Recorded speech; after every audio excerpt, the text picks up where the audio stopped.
Hello everyone, welcome to मार्गदर्शक में आप सभी का बहुत बहुत स्वागत है।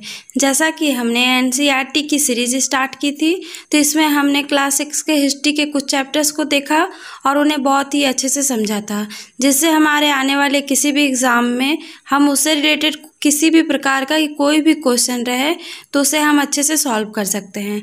तो फ्रेंड्स, आज हम क्लास 6 के हिस्ट्री का 5th चैप्टर देखेंगे और जिसका शीर्षक है राज्य, राजा और प्राचीन गणराज्य।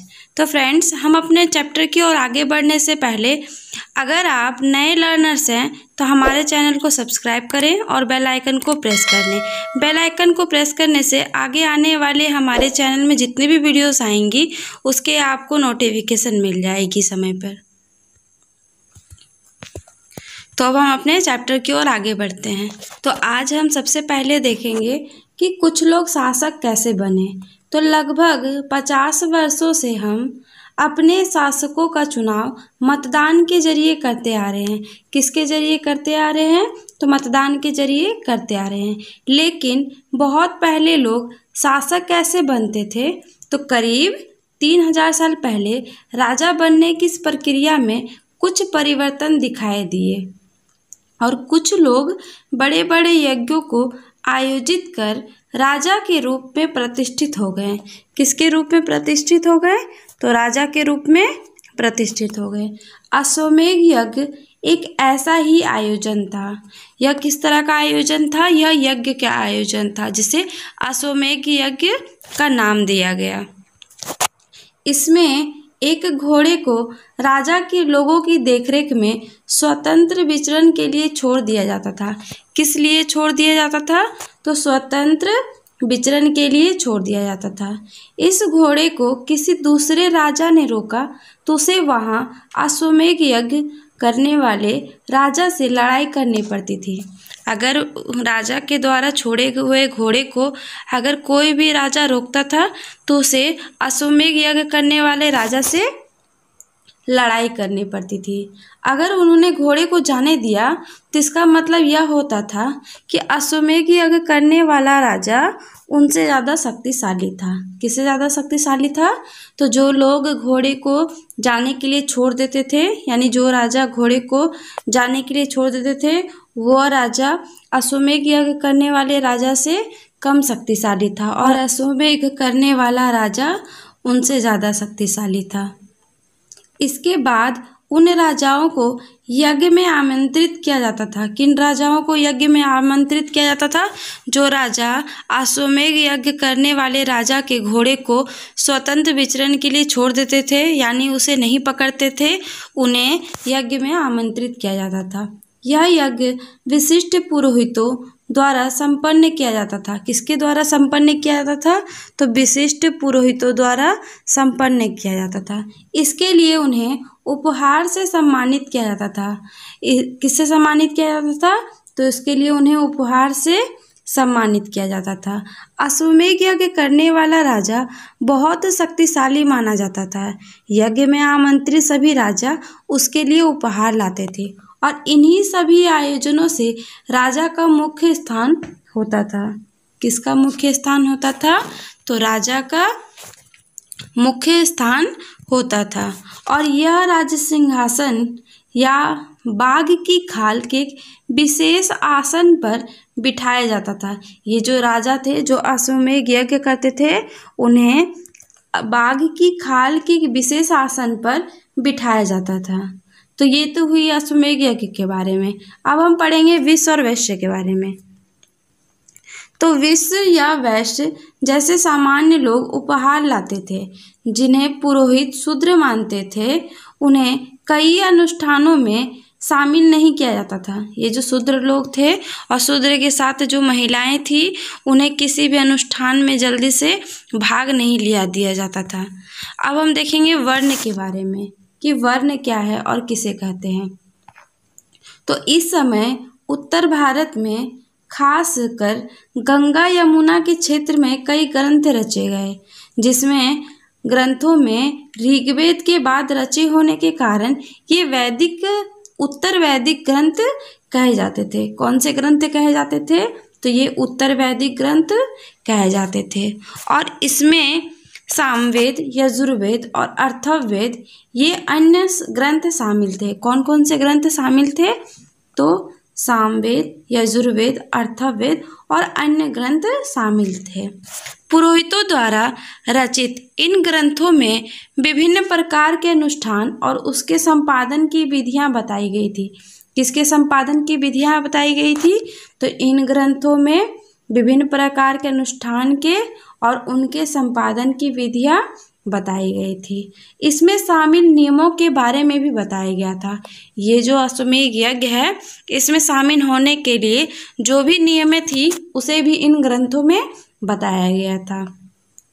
उस समय समाज में कई समूह थे जिन्हें पुरोहित, योद्धा, कृषक, पशुपालक, व्यापारी, शिल्पकार, श्रमिक, मछली पकड़ने वाले, जंगल में रहने वाले लोग आदि शामिल थे। इनमें जो लोग शामिल थे उसमें पुरोहित, योद्धा, कृषक, पशुपालक, व्यापारी, शिल्पकार, श्रमिक, मछली पकड़ने वाले और जंगल में रहने वाले लोग शामिल थे। पुरोहितों ने लोगों को 4 वर्गों में विभाजित किया था। पुरोहितों ने लोगों को क्या किया था? तो 4 वर्णों में विभाजित किया था। इसमें सबसे पहला वर्ण होता था ब्राह्मण का। ब्राह्मण का काम वेदों का अध्ययन करना और यज्ञ करना था। इसमें जो सबसे पहले वर्ण आते थे वो उसमें ब्राह्मण शामिल थे और इनका काम था वेदों का अध्ययन करना और यज्ञ करना। और इसमें दूसरी श्रेणी में शासक आते थे और इनका काम था युद्ध करना और लोगों की रक्षा करना। और तीसरे स्थान पर वैश्य और वैश्य आते थे। इसमें कृषक, पशुपालक और व्यापारी लोग आते थे। ये जो तीसरे स्थान के वर्ण में जो लोग थे उसमें कृषक, पशुपालक और व्यापारी आते थे। शूद्र, 3 वर्णों की सुरक्षा करना। ये जो शूद्र थे इनका काम था 3 वर्णों की सुरक्षा करना। ये 3 वर्ण कौन कौन से थे? तो इसमें ब्राह्मण, शासक और वैश्य और वैश्य थे। इन्हीं तीनों वर्णों की सुरक्षा प्रदान करना शूद्र का काम था और इन्हें कोई अनुष्ठान करने का अधिकार नहीं था। ये जो शूद्र लोग थे इन्हें किसी भी प्रकार के अनुष्ठान में भाग नहीं लेने दिया जाता था और ना ही इसे किसी भी प्रकार के अनुष्ठान में अपनी किसी भी प्रकार की गतिविधि करने दी जाती थी। और इन्हीं में से औरतों और शूद्रों को भी वेद पढ़ने का अधिकार नहीं था। ये जो शूद्र थे और जो औरत थे इन्हें वेद पढ़ने का अधिकार नहीं दिया जाता था। अब हम देखेंगे जनपद के बारे में। तो महायज्ञ को करने वाले राजा अब जन के राजा न होकर जनपदों के राजा माने जाते थे। किसके राजा माने जाते थे? तो जनपदों के राजा माने जाते थे। और इन जनपद का शाब्दिक अर्थ होता था जन की बसने की जगह। जनपद का शाब्दिक अर्थ क्या था? तो जन की बसने की जगह। पुरातत्वविदों ने इन जनपदों को कई बस्तियों की खुदाई की। पुरातत्वविदों ने क्या की? तो पुरातत्वविदों ने इन जनपदों की कई बस्तियों की खुदाई की थी, जिसमें दिल्ली में पुराना किला, उत्तर प्रदेश में मेरठ के पास हस्तिनापुर और एटा के पास अतरंजी खेड़ा इनमें प्रमुख हैं। इनमें कौन कौन से प्रमुख हैं? तो दिल्ली में पुराना किला, उत्तर प्रदेश में मेरठ के पास हस्तिनापुर और एटा के पास अतरंजी खेड़ा इनमें प्रमुख है। इन पुरास्थलों में कुछ विशेष प्रकार के बर्तन मिले हैं। तो इसमें किस प्रकार के बर्तन मिले हैं? तो कुछ विशेष प्रकार के बर्तन मिले हैं जिन्हें चित्रित धूसर पात्र के रूप में जाना जाता है। जैसा कि इसके नाम से ही स्पष्ट है कि इन बर्तनों पे चित्रकारी की गई होगी।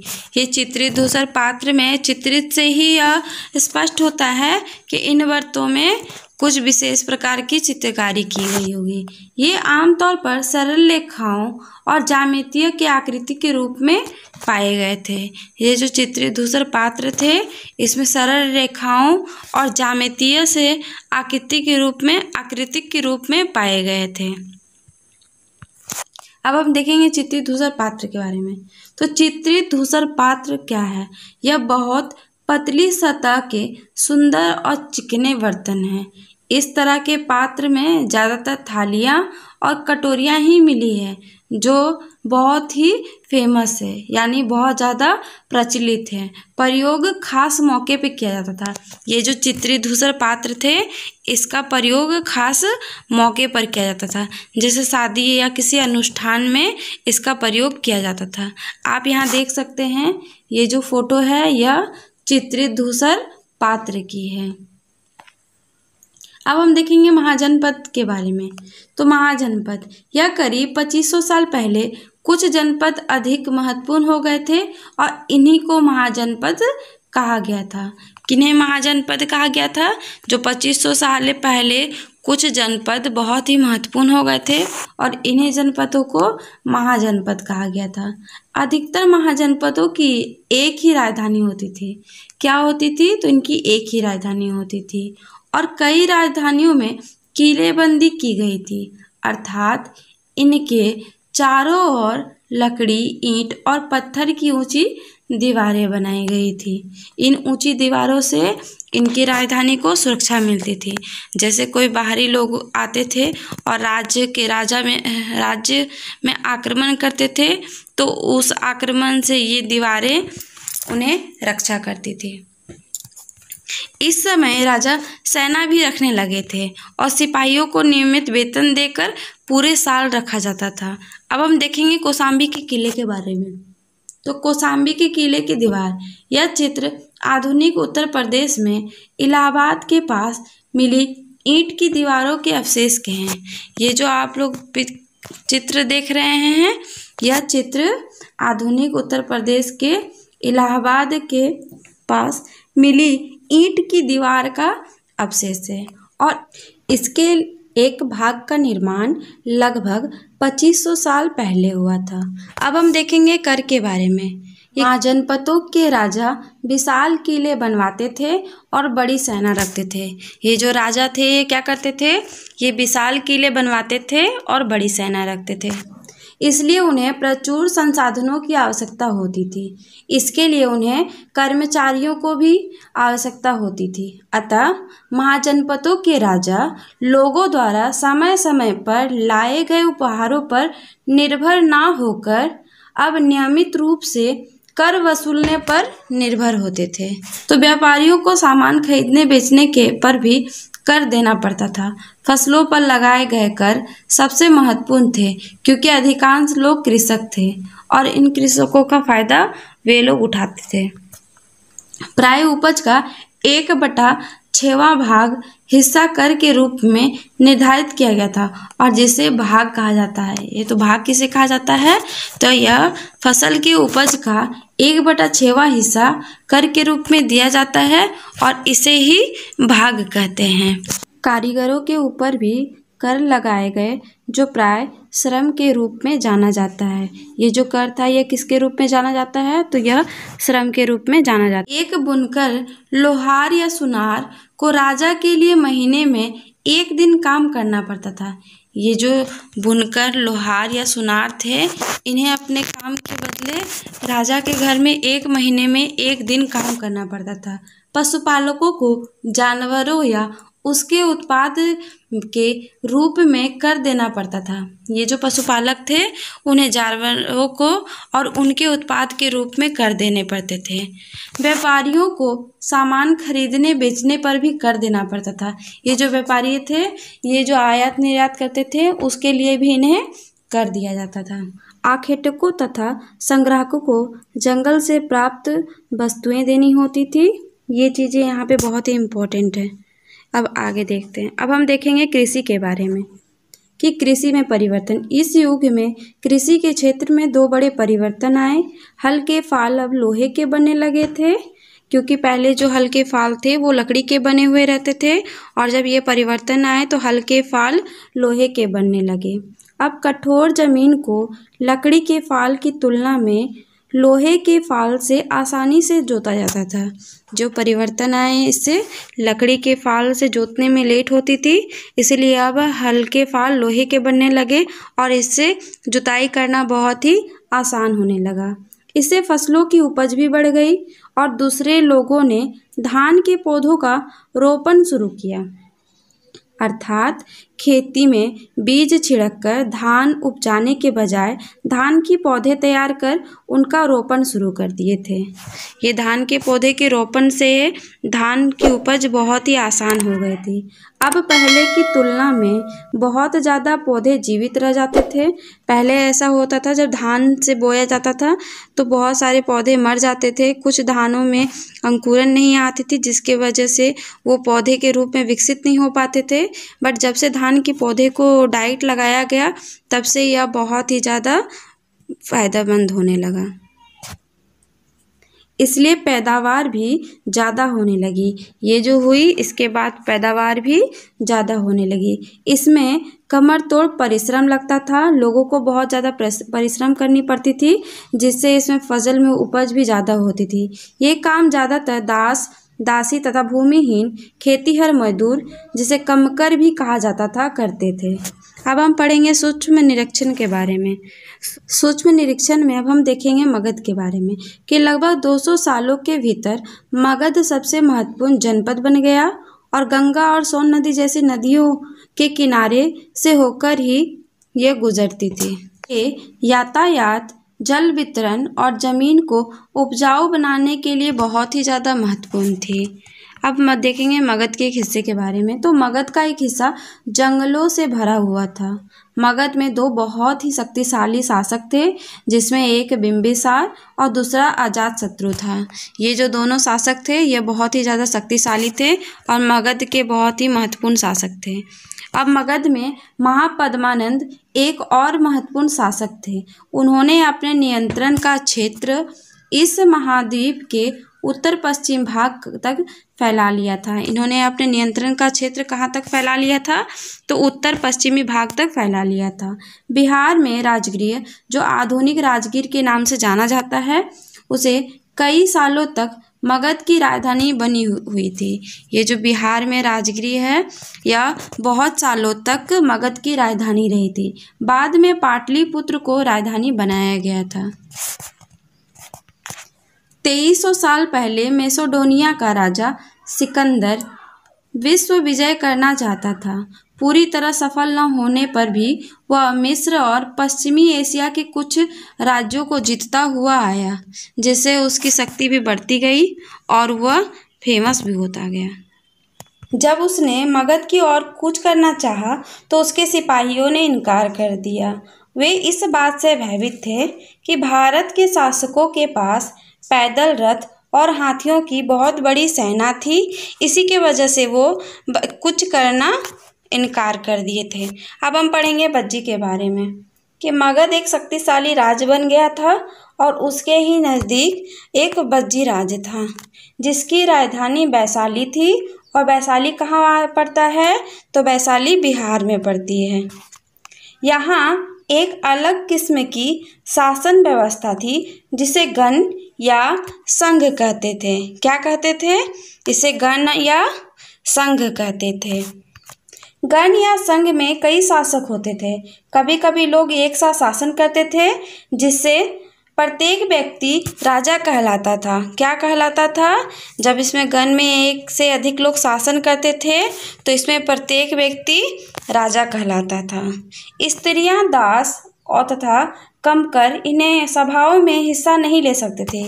ये जो लोग थे, जो स्त्रियां, दास और कमकर, इन सभी को सभाओं में हिस्सा नहीं लेने दिया जाता था।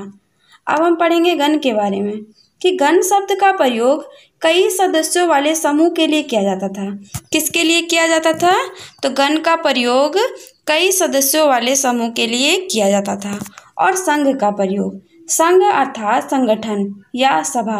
ये जो संघ है, इसे संगठन या सभा भी कहते हैं। बज्जी संघ का यह दर्शन दिग्ग निकाय से लिया गया है और दिग्ग निकाय एक प्रसिद्ध बौद्ध ग्रंथ है, जिससे बुद्ध के कई व्याख्यान दिए गए हैं। ये जो दिग्ग निकाय है, यह एक प्रसिद्ध बौद्ध ग्रंथ है और इसमें बुद्ध के कई व्याख्यान दिए गए हैं। यह ग्रंथ करीब 2300 साल पहले लिखा गया था। कब लिखा गया था? तो 2300 साल पहले लिखा गया था। और अब हम पढ़ेंगे अजातशत्रु और बज्जी के बारे में ये जो बज्जी संघ है इसके और अजातशत्रु के बारे में। तो अजातशत्रु बज्जी संघ पर आक्रमण करना चाहते थे। उन्होंने अपने मंत्री वस्यकार को बुद्ध के पास सलाह लेने के लिए भी भेजा था। ये जो अजातशत्रु के मंत्री थे वस्यकार, उसने बुद्ध के पास सलाह लेने के लिए भी भेजा था। बुद्ध ने उनसे पूछा कि क्या बज्जी सभाएं नियमित रूप से होती हैं तथा उनमें सभी सदस्य उपस्थित होते हैं। जब उन्हें पता चला कि ऐसा होता है, उन्होंने कहा बज्जीवासी तब तक उन्नति नहीं कर सकते हैं जब तक सभाएं करते थे और आपस में मिलजुल कर काम पारंपरिक नियमों का पालन करते थे। ये जो लोग थे ये क्या करते थे, तो यह सभाओं में नियमित रूप से सभा करते थे और आपस में मिलजुल कर काम और पारंपरिक नियमों का पालन करते थे। बड़ों का सम्मान समर्थन उनकी बातों पर ध्यान देते रहेंगे। बज्जी महिलाओं के साथ साथ जोर जबरदस्ती नहीं करता था और ना ही उसे बंधक बनाया जाता था। ये जो बज्जी की महिलाएं थी यह किसी भी अजनबी से जोर जबरदस्ती बात नहीं करती थी और ना ही उन्हें बंधक बनाते थे। शहरों और गांवों में चैत्यों को रख रखाव करेंगे। ये जो शहर है और गांव है यहाँ चैत्यों का रख रखाव करेंगे। विभिन्न मतावलंबी संतों का सम्मान करेंगे और उनके आने या जाने पर कोई रोक नहीं लगाएंगे। कई शक्तिशाली राजा को इन राजाओं के संघों को जीतना चाहते थे। इसके बावजूद उनका राज अब से लगभग 1500 साल पहले तक चलता रहा। इनका जो राज्य था वो अब से लगभग 1500 साल पहले तक चलता रहा। उनके बाद गुप्त शासकों ने गण और संघ पर विजय प्राप्त कर अपने राज्य में शामिल कर लिया। ये जो गुप्त शासक थे उन्होंने गण पर और संघ पर विजय प्राप्त कर उन्हें अपने राज्य में शामिल कर लिया। लगभग 2500 साल पहले एथेंस के लोगों ने एक शासन व्यवस्था की स्थापना की थी। ये जो एथेंस के लोग थे इन्होंने 2500 साल पहले एक शासन व्यवस्था की स्थापना की थी जिसे प्रजातंत्र या गणतंत्र कहा जाता है। आप सभी को पता ही होगा कि प्रजातंत्र और गणतंत्र किसे कहते हैं। यह व्यवस्था लगभग 200 सालों तक चलती रही है और इसमें 30 साल से ऊपर के उन सभी पुरुषों को पूर्ण नागरिकता प्राप्त थी जो दास नहीं थे। इसमें जो दास नहीं थे उन्हें पूर्ण नागरिकता प्राप्त थी। वहाँ एक सभा थी जो महत्वपूर्ण विषयों पर निर्णय लेने के लिए साल भर में कम से कम 40 बार बुलाई जाती थी। ये जो सभा होती थी उसमें महत्वपूर्ण निर्णय लेने के लिए लोगों को साल भर में कम से कम 40 बार बुलाई जाती थी और शासन के कई पदों पर नियुक्ति लॉटरियों के माध्यम से की जाती थी और सभी नागरिकों को सेना नौसेना में अपनी सेवाएं देनी होती थी। ये जो नागरिक थे उन्हें सेना और नौसेना में अपनी सेवाएं देनी पड़ती थी। अब हम कुछ महत्वपूर्ण तिथियों के बारे में जानेंगे। यह तिथियां बहुत ही इम्पोर्टेंट है फ्रेंड्स, इसे अच्छे से ध्यान में रखिएगा।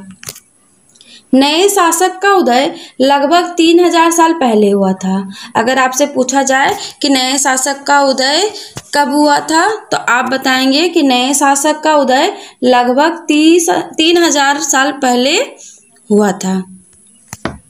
महाजनपद का उदय लगभग 3000 साल पहले हुआ था। ये दोनों बहुत ही कॉमन है फ्रेंड्स। इसमें आप एक चीज याद रख सकते हैं कि नए शासक का उदय और महाजनपद का उदय ये दोनों ही 3000 साल पहले हुई थी। ये तीनों याद रखना बहुत ही इजी है क्योंकि तीनों का साल कॉमन है। अब देखेंगे सिकंदर का आक्रमण और दिघ निकाय का लेखन लगभग 2300 साल पहले हुआ था। ये भी बहुत ही कॉमन है फ्रेंड्स कि सिकंदर का आक्रमण और दीघ निकाय का लेखन यह 2300 साल पहले हुआ था। गण या संघ राज्यों का अंत 1500 साल पहले हुआ था। और ये जो महत्वपूर्ण तिथियां हैं यह बहुत ही ज़्यादा इम्पोर्टेंट है, इसलिए इन तिथियों को आप अच्छे से याद रखिएगा। जिसमें नए शासकों का उदय, महाजनपद का उदय, सिकंदर का आक्रमण, दीघ निकाय का लेखन, गण या संघ राज्यों का अंत, ये सारे महत्वपूर्ण तिथियां हैं फ्रेंड्स। तो आज की वीडियो यहीं पे समाप्त होती है। अगर आप नए लर्नर्स हैं तो हमारे चैनल को सब्सक्राइब कीजिएगा और बेल आइकन को प्रेस कीजिएगा और अपने फ्रेंड के साथ हमारे वीडियोस को शेयर करना भी ना भूलिएगा। तो friends, thank you so much for watching.